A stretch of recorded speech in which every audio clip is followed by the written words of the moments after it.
বাংলাদেশের একটি বিদ্যুৎ কেন্দ্র যেখান থেকে একসঙ্গে হাজার হাজার মেগাওয়াট বিদ্যুৎ উৎপন্ন হবে।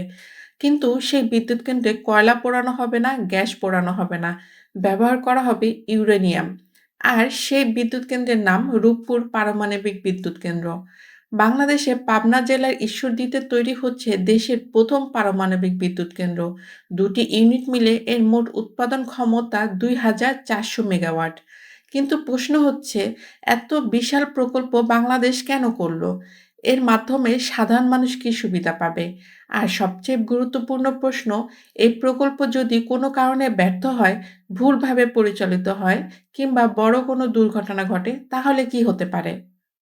কারণ পারমাণবিক বিদ্যুৎ কেন্দ্র সাধারণ কোনো বিদ্যুৎ কেন্দ্র নয়। এখানে ভুলের মূল্য অনেক বড় হতে পারে। রূপপুরের গল্প অবশ্য আজ থেকে শুরু হয়নি। বাংলাদেশের পারমাণবিক বিদ্যুৎ কেন্দ্র তৈরির পরিকল্পনা কয়েক দশক পুরনো। স্বাধীনতার পর থেকেই দেশে পারমাণবিক বিদ্যুৎ উৎপাদনের চিন্তা ছিল। শেষ পর্যন্ত রাশিয়ার সঙ্গে চুক্তির মাধ্যমে রূপপুর প্রকল্প বাস্তব রূপ পেতে যাচ্ছে। প্রকল্পটির মূল উদ্দেশ্য ছিল খুব সহজ: বাংলাদেশে দ্রুত বাড়তে থাকা বিদ্যুতের চাহিদা পূরণ করা এবং একই সঙ্গে গ্যাস ও আমদানিকৃত জ্বালানির উপর নির্ভরতা কমানো। রূপপুরে ব্যবহার করা হচ্ছে রাশিয়ার VVER-1200 প্রযুক্তির দুটি generation 3 plus pressurised water reactor. প্রতিটি ইউনিটের ক্ষমতা প্রায় ১,২০০ মেগাওয়াট। অর্থাৎ দুটি ইউনিট চালু হলে মোট প্রায় ২,৪০০ মেগাওয়াট বিদ্যুৎ উৎপাদনের সক্ষমতা থাকবে। শুনতে সংখ্যাটা বিশাল, আর সত্যি বলতে বাংলাদেশের জন্য এটি ছোট বিষয় নয়। কিন্তু এখানে আসল প্রশ্ন হচ্ছে, রূপপুর এখন কোথায় দাঁড়িয়ে আছে? ২০২৬ সালে এপ্রিল মাসে ইউনিট ১ এর পারমাণবিক জ্বালানি লোডিং শুরু হয়।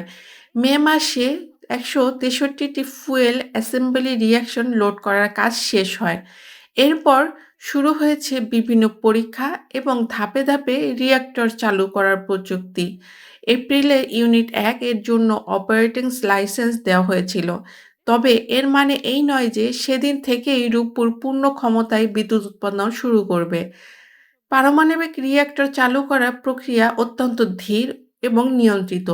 প্রথমে বিভিন্ন সিস্টেম পরীক্ষা করা হয়, তারপর রিঅ্যাক্টরকে নিয়ন্ত্রিতভাবে ক্রিটিক্যালি পর্যায়ে নেওয়া হয়।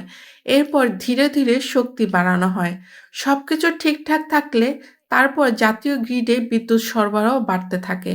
অর্থাৎ রূপপুরের সামনে এখনও সবচেয়ে গুরুত্বপূর্ণ বিষয় হলো নিরাপদে এবং নির্ভরযোগ্যভাবে এই পুরো প্রক্রিয়া শেষ করা। এখন আসি ভালো দিকের কথায়। রূপপুরের সবচেয়ে বড় সুবিধা হতে পারে নিরবিচ্ছিন্ন বিদ্যুৎ। সূর্য না থাকলে সৌরবিদ্যুৎ কমে যায়, বাতাস না থাকলে উইন্ড পাওয়ার কমে যায়। কিন্তু পারমাণবিক বিদ্যুৎ কেন্দ্রে দীর্ঘ সময় ধরে স্থিরভাবে বিদ্যুৎ উৎপন্ন করতে পারে। এটি শিল্প কারখানা, হাসপাতাল, ডেটা সেন্টার, যোগাযোগ ব্যবস্থা এবং শহরের বিদ্যুৎ সরবরাহে গুরুত্বপূর্ণ ভূমিকা রাখতে পারে। আরেকটি বড় সুবিধা হলো, পারমাণবিক বিদ্যুৎ উৎপাদনের সময় কয়লা বা গ্যাসের মতো বিপুল পরিমাণ কার্বন ডাই অক্সাইড সরাসরি উৎপন্ন হয় না। ফলে জীবাশ্ম জ্বালানির ওপর চাপ কিছুটা কমানো সম্ভব। বাংলাদেশের মতো একটি দেশে এটি গুরুত্বপূর্ণ, কারণ আমাদের বিদ্যুতের একটি বড় অংশ গ্যাস এবং অন্যান্য জ্বালানির উপর নির্ভরশীল। রূপপুর সফল হলে বাংলাদেশে বিদ্যুৎ উৎপাদনের উৎস আরও বৈচিত্র্যময় হবে। কিন্তু এখানে গল্পের অন্য দিকটা শুরু। কারণ পারমাণবিক বিদ্যুৎ কেন্দ্রের সবচেয়ে বড় সমস্যা হলো এর ভুলের সুযোগ খুব কম। একটি গ্যাস বা কয়লাভিত্তিক বিদ্যুৎ কেন্দ্রে বড় সমস্যা হলো বিদ্যুৎ উৎপাদন বন্ধ হতে পারে। কিন্তু পারমাণবিক কেন্দ্রে কোনো বড় দুর্ঘটনা ঘটলে বিষয়টি শুধু বিদ্যুৎ উৎপন্ন বন্ধ হওয়ার মধ্যে সীমাবদ্ধ থাকে না।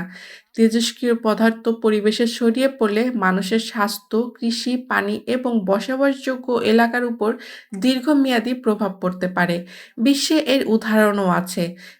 চেরনোবিল এবং ফুকুশিমার মতো দুর্ঘটনা আমাদের দেখিয়েছে যে পারমাণবিক দুর্ঘটনা কতটা ভয়াবহ হতে পারে। তবে একটা বিষয় পরিষ্কার করা জরুরি। এর মানে এই নয় যে রূপপুরে এমন দুর্ঘটনা ঘটবেই।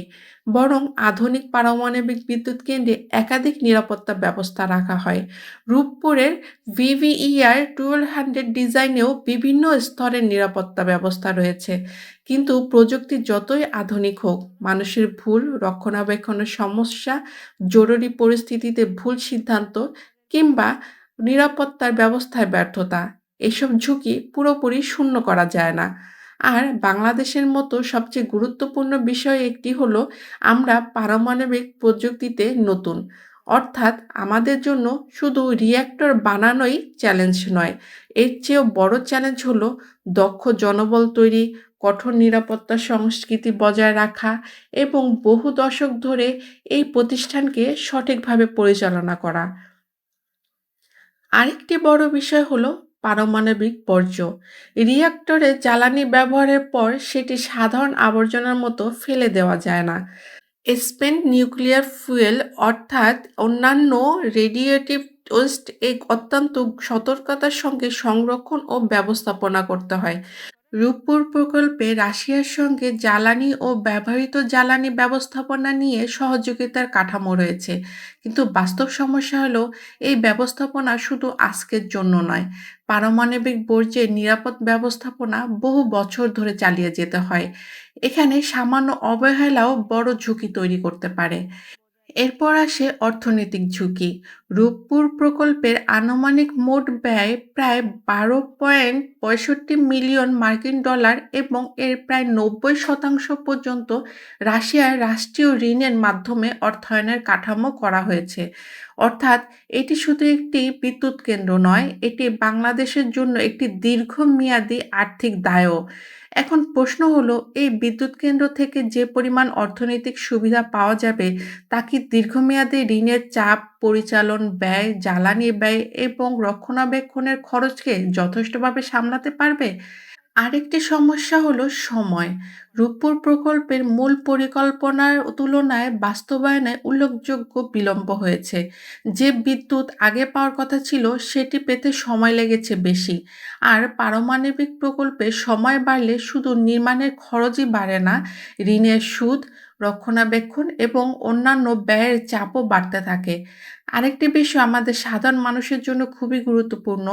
বিদ্যুৎ উৎপাদন মানে শুধু বিদ্যুতের বিল সঙ্গে সঙ্গে অনেক কমে যাবে এমন নিশ্চয়তা নেই।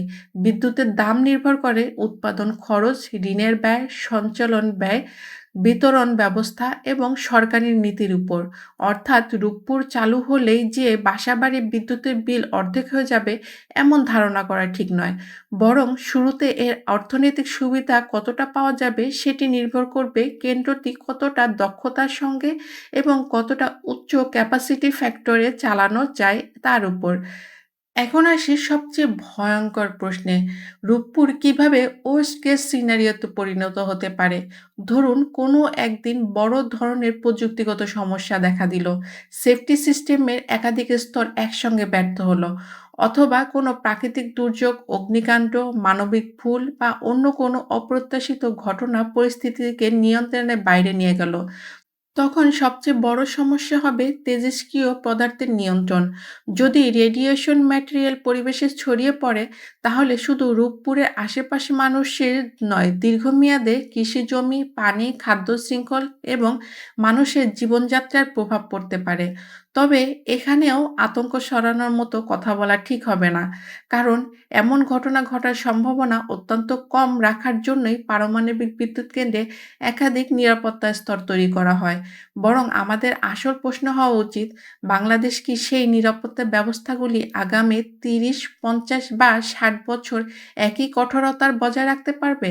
কারণ একটি পারমাণবিক বিদ্যুৎ কেন্দ্র এক সরকারের প্রকল্প নয়, এটি কয়েক প্রজন্মের দায়িত্ব। আজ যারা এটি পরিচালনা করছেন তারা হয়তো ৩০ বছর পর থাকবেন না, কিন্তু কেন্দ্রটি তখনও চলতে পারে।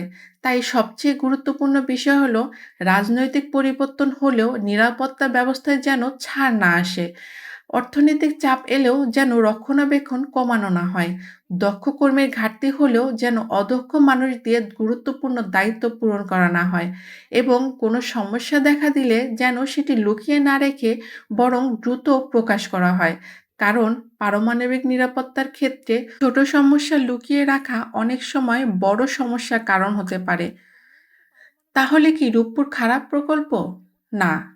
আবার এটি শতভাগ ঝুঁকিমুক্ত প্রকল্পও বলা ঠিক হবে না। রূপপুর বাংলাদেশের জন্য বড় একটি সুযোগ। এটি সফল হলে দীর্ঘমেয়াদে দেশের বিদ্যুৎ সরবরাহ আরও স্থিতিশীল হতে পারে। শিল্পায়ন বাড়বে, গ্যাস ও তেলের উপর চাপ কমতে পারে। বিদ্যুৎ উৎপাদনের উৎস বৈচিত্র্যময় হতে পারে। কিন্তু এর বিপরীত দিকও আছে। বড় ঋণ, দীর্ঘমেয়াদী আর্থিক দায়, পারমাণবিক বর্জ্য ব্যবস্থাপনা, দক্ষ জনবলের প্রয়োজন, কঠোর নিরাপত্তা ব্যবস্থা, দীর্ঘমেয়াদী রক্ষণাবেক্ষণ এবং সবচেয়ে বড় কথা, একটি বড় দুর্ঘটনার সম্ভাবনা কম হলেও তার পরিণতি অনেক বড় হতে পারে।